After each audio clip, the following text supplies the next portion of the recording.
সরকার কি টাকা ছাপাইলো কোনো দোকানে নিতে চাইতেছে না, কয়টি জাল টাকা। ঈদের আগে বাংলাদেশ ব্যাংক দেশব্যাপী নতুন নকশার ২০, ৫০ ও ১,০০০ টাকার নোট বাজারে ছেড়েছে। এই নতুন নোটগুলো কিছুটা ডিজিটাল ও আধুনিক ঢঙে নকশা করা হয়েছে, যে নকশাগুলোর মধ্যে রয়েছে কান্তিজ মন্দির সহ সংস্কৃতির বেশ কিছু অংশ।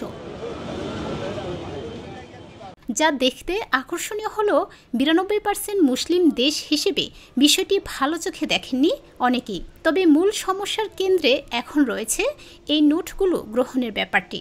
সামাজিক মিডিয়া এবং দেশের অন্যান্য স্থানে এখন তীব্র আলোচনা চলছে নতুন নোটগুলি কেন এটিএম বুথে নিচ্ছে না।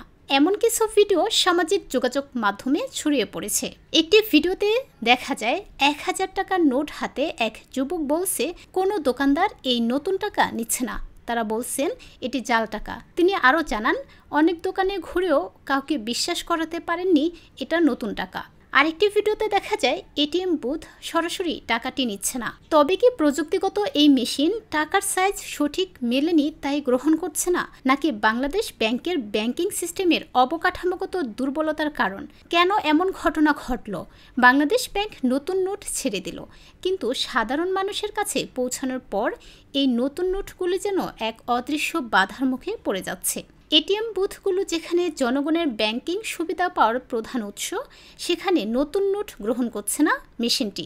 এই পুরো পরিস্থিতি কি পরিকল্পিত কোনো দুর্বলতা, নাকি কেন্দ্রীয় ব্যাংকের একটা বিশাল ব্যর্থতা? এই ধরনের পরিস্থিতি শুধু হাস্যকর নয়, বরং দেশের ব্যাংকিং ব্যবস্থার প্রতি মানুষের আস্থা নষ্টের কারণ হয়ে দাঁড়াচ্ছে।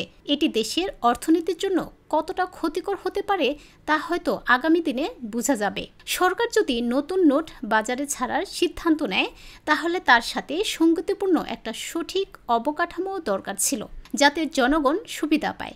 যদি একটি নতুন নোট রিলিজ করা হয়, তবে তা সঠিকভাবে, প্রযুক্তিগতভাবে এবং জনসাধারণের সুবিধার্থে উপযুক্তভাবে ব্যবহারের উপযোগী হওয়া উচিত।